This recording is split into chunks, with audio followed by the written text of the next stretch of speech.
आज हम पढ़ेंगे कक्षा 7 रुचिरा भाग 2 द्वितीय पाठ का हमें अभ्यास करना है।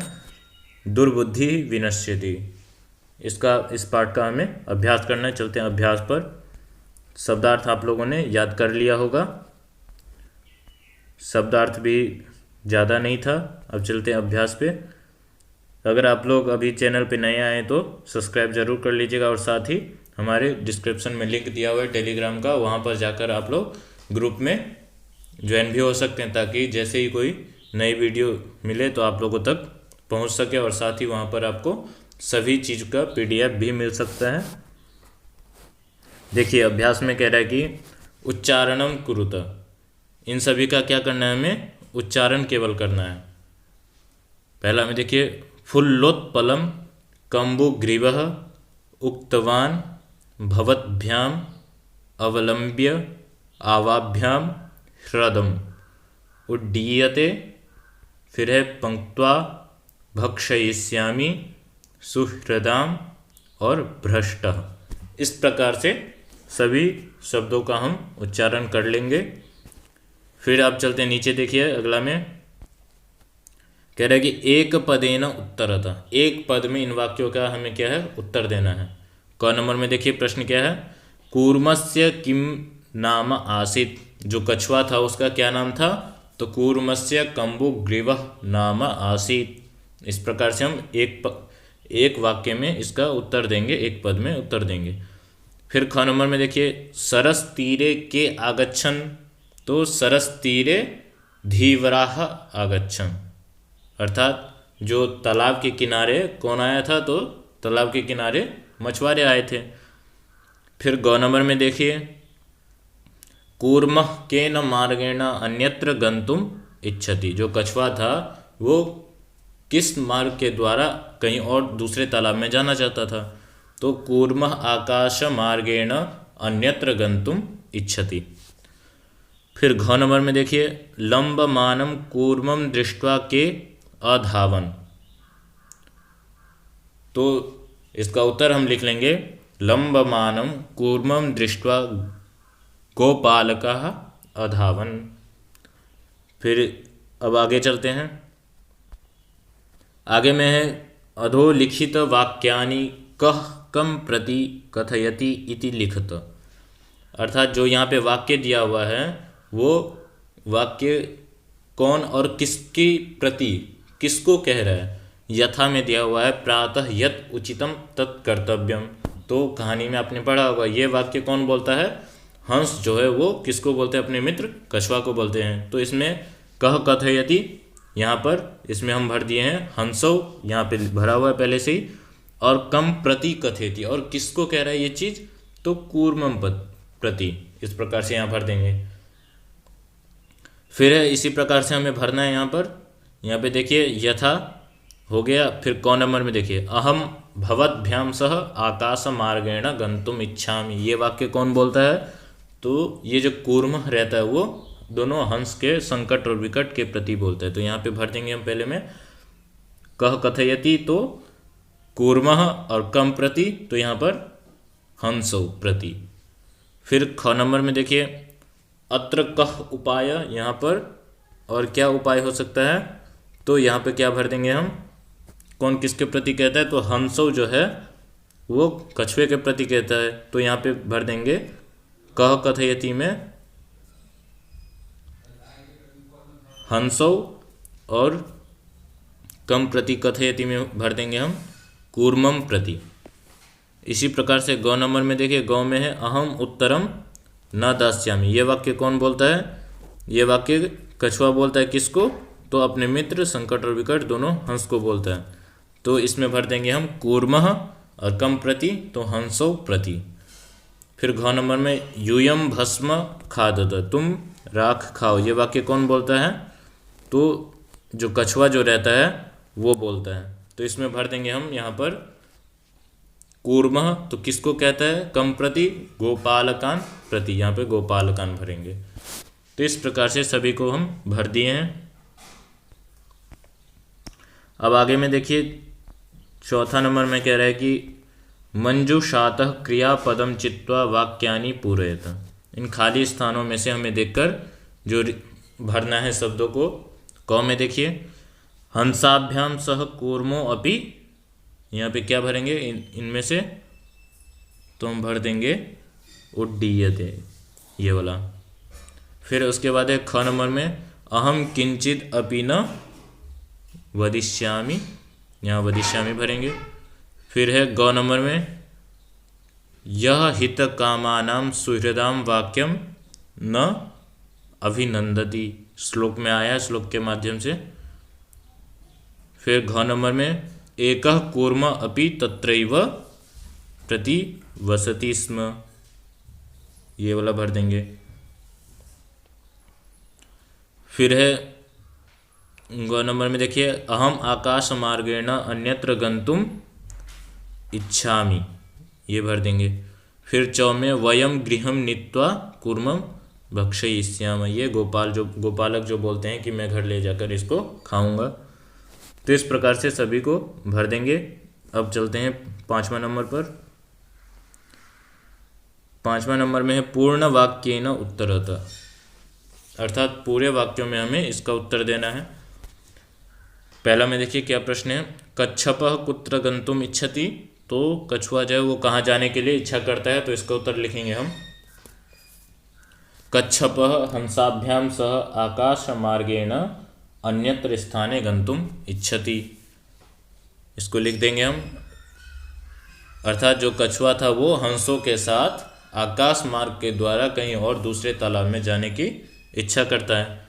फिर ख नंबर में है कच्छपः कम उपायम वदति, कछुआ है वो क्या उपाय बताता है, तो कछुआ कहता है कच्छपः उपायम वदति युवाम काष्ठदंडम एकम चंचुआ धारयतम अहम काष्ठदंड मध्ये अवलंब्य युवयोः पक्षबलेन सुखेन गमिष्यामि। तो तुम क्या करना, वो अपने दोनों मित्रों हंस को कहता है कि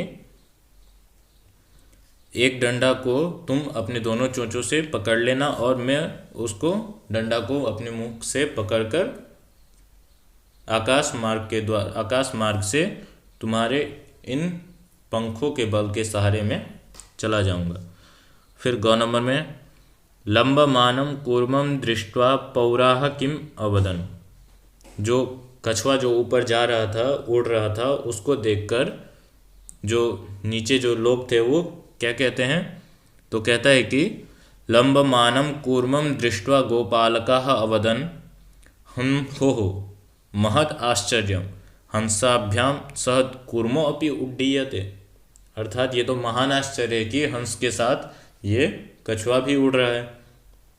तो इस प्रकार से इसका हम उत्तर लिख लेंगे। फिर घ नंबर में है कूर्मः मित्रयो वचनम विस्मृत्य किम अवदत्, कछुआ जो है वो अपने मित्रों के वचन को भूलकर वो क्या बोलता है, कूर्मः मित्रयो वचनम विस्मृत्य अवदत् यूयम भस्म खादत, तो वो बोलता है कि तुम सब राख खाओ, इस प्रकार से बोलते ही वो नीचे गिर जाता है। फिर अब अगला में देखिए 6ठा नंबर में है घटनाक्रम अनुसारम वाक्यानि लिखत, इस घटना को हमें क्रम के अनुसार लिखना है कि पहले कौन सा वाक्य पहले आएगा, कौन सा बाद में आएगा। तो सबसे पहले इसमें से कौन सा आ जाएगा, यहाँ पे आ जाएगा, पहले में लिखेंगे हम कूर्मः हंसौ च एकस्मिन् सरसि निवसति स्म, हम पहले इसको लिखेंगे कूर्मः हंसौ च एकस्मिन् सरसि निवसति स्म। फिर उसके बाद लिखेंगे केचित् धीवराः सरसतीरे आगच्छन्, तो क्या हो जाएगा, दूसरा नंबर में केचित् धीवराः सरसतीरे आगच्छन्। फिर उसके बाद हम लिखेंगे वयम श्वः मत्स्य कूर्मादीन, यहाँ पे दिया हुआ है, यहाँ वयम स्वः मत्स्य कूर्मादीन मारयिष्यामः इति धीवराः अकथयन्। फिर उसके बाद जो अगला वाक्य हो जाएगा कूर्मः अन्यत्र गंतुम इच्छति स्म, इसको लिखेंगे। फिर हो जाएगा उसके बाद कूर्मः हंसयोः सहायता आकाशमार्गेण अगच्छत्, फिर इसको क नंबर में जो वाक्य है इसको लिखेंगे। क्रमशः हम लिख देंगे, आप लोग देख के लिख लीजिएगा, पहले समझ लेते हैं। फिर उसके बाद क्या होगा, लंबमानं कूर्मं दृष्ट्वा गोपालकः अधावन। लंबमानं कूर्मं दृष्ट्वा, यहाँ पे लगा दिए हैं पौरा अधावन। फिर उसके बाद क्या, गोपालकाः अकथयन्, यहाँ पे गोपालका भी बोल सकते हैं या पौराः, अकथयन् वयं पतितं कूर्मं खादिष्यामः।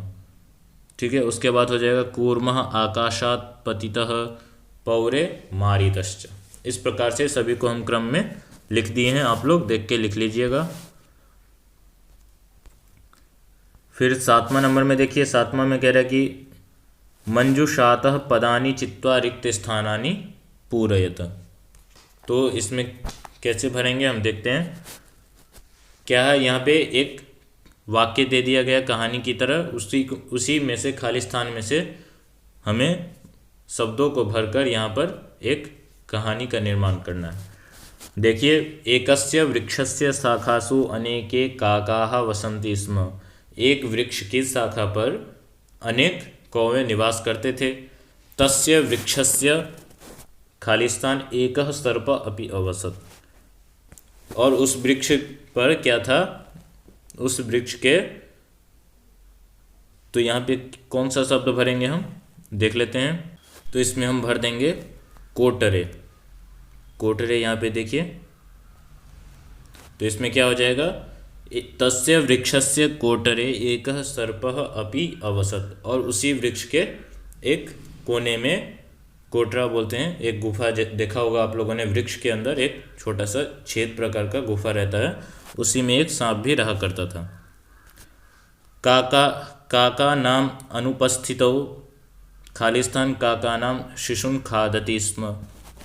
तो यहाँ पे क्या भरेंगे हम, सर्पः। तो वाक्य क्या हो जाएगा, काका नाम अनुपस्थितो, अर्थात जब कौवे वहाँ पर अनुपस्थित अर्थात नहीं रहते थे, तब सर्पः जो सांप था कौवे के शिशु को, अर्थात कौवे के जो बच्चे थे उसको वो खाया करता था। काकाः आसन, तो यहाँ पे हम क्या भर देंगे, दुखिता। तो क्या हो जाएगा, कौवा जो था वो बहुत दुखी था। किस लिए, तो वो जो सांप जो रहता था उसी वृक्ष के डाल पर, तो हमेशा उस कौवे के बच्चे को खा लिया करता था। तेषु एकः कम उपायम, तो इसमें क्या भर देंगे, तेषु एकः वृद्ध, यहाँ पे वृद्ध भर देंगे। और काकः उपायम अचिंतयत, तो क्या वाक्य हो जाएगा, उसमें से जो एक वृद्ध कौवा था उसने क्या किया, एक उपाय सोचा, अचिंतयत सोचा। किस लिए उपाय सोचा, क्योंकि उसके कौवे को वो बच्चा जो शिशु था उसको वो खा जाया करता था। फिर वृक्षस्य जलाशयः आसीत्, तो यहाँ पे कौन सा क्या भर देंगे हम, यहाँ पे समीपे भर देते हैं, तो हो जाएगा वृक्षस्य समीपे जलाशयः आसीत्। तो वृक्ष के समीप में, वृक्ष के बगल में क्या था, जलाशय, तालाब था। तत्र एका राजकुमारी स्नातुम, क्या हो जाएगा यहाँ पे, जलाशयम आगच्छति, अर्थात वहाँ पर एक राजकुमारी जो है जलाशयम, तालाब पर स्नान करने के लिए आती थी।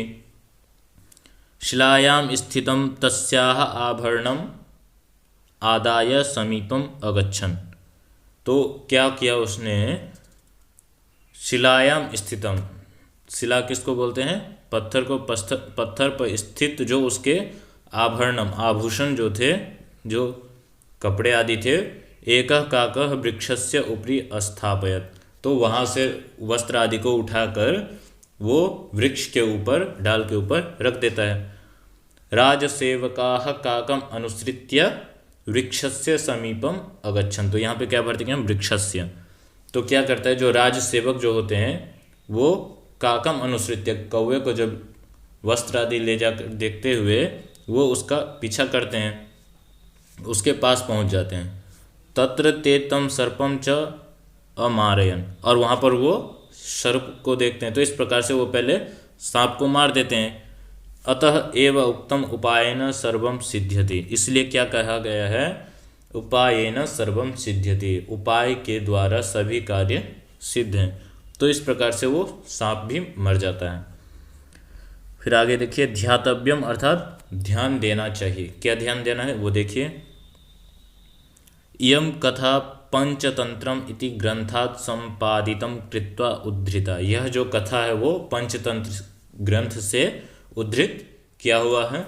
अगर आप लोग देखना चाहते तो आप कमेंट बॉक्स में बताएं, हम आपको इसका फोटो आदि भी ग्रुप में डाल देंगे, आप लोग देख सकते हैं। पंचतंत्रस्य लेखकः विष्णु शर्मा, और इस ग्रंथ के जो लेखककार हैं वो विष्णु शर्मा हैं। पंचानाम तंत्राणाम समाहार पंचतंत्रम, तो इसका समास जो किया है वो है पंचानाम तंत्राणाम, अर्थात 5 तंत्रों का जहाँ पर समाहार इकट्ठा किया है उसको हम क्या बोलेंगे, पंचतंत्र। अतः पंचतंत्रस्य पंचभागाः सन्ति, तो पंचतंत्र में कितने भाग हैं, 5 भाग हैं। कौन कौन से, मित्रभेदः, मित्रलाभः, संधि विग्रह, लब्ध प्रणाशः, अपरीक्षित कारकंच। तो ये 5 गिना दिए हैं, इसीलिए इनको पंचतंत्र बोलते हैं, क्योंकि यहाँ पर 5 तंत्र हैं। फिर अस्मिन् पाठे अनवसरे भाषणेन कथम सर्वनाशः भवति इति दर्शितम। तो यहाँ पर हमने क्या देखा कि अनवसर अर्थात बिना अवसर देखे हुए अगर कहीं पर हम बोलेंगे तो हमेशा सर्वनाश को प्राप्त होंगे। जैसे किस प्रकार, तो जैसे कछुआ वहाँ पर बोला और नीचे गिर गया, इसी प्रकार से अगर हम जगह देखकर, स्थिति देखकर नहीं बोलेंगे तो हमारा सर्वनाश होगा। क्वचित मौनम कार्य साधकम भवति, कहीं पर मौन रहकर ही कार्य सार्थक होता है। यथोक्तम, अर्थात जैसे कहा भी गया, विभूषणम मौनम पंडितानां मूर्खो हि शोभते तावत यावत किंचिन्न भाष्यते। तो इस प्रकार से सभी को हम बता दिए हैं।